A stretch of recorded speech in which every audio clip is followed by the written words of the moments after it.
High friends, welcome back to my YouTube channel Chandana Patra ব্লগসে সকলকে আজকে নতুন রেসিপি নিয়ে দেখানোর জন্য আমি হাজির হয়েছি।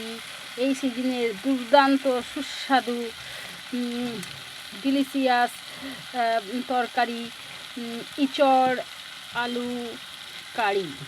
বেশ মাংসের মতো কষা চলছে, সমস্ত মশলা টশলা দিয়ে। দেখুন বন্ধুরা,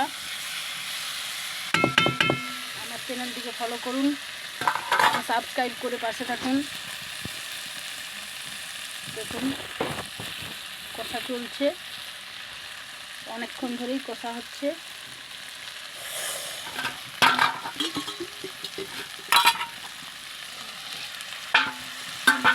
সমস্ত কিছু মশলা দেওয়া হয়ে গেছে।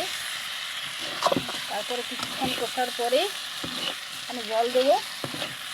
তখন প্রথম ইঁচড় বেশ সুন্দর লাগে।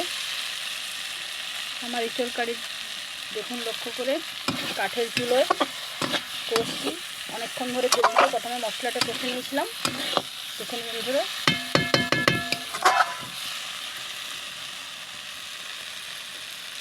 বেশ মাংসের মতো দেখাচ্ছে। জিভে জল আনা সুস্বাদু রেসিপি।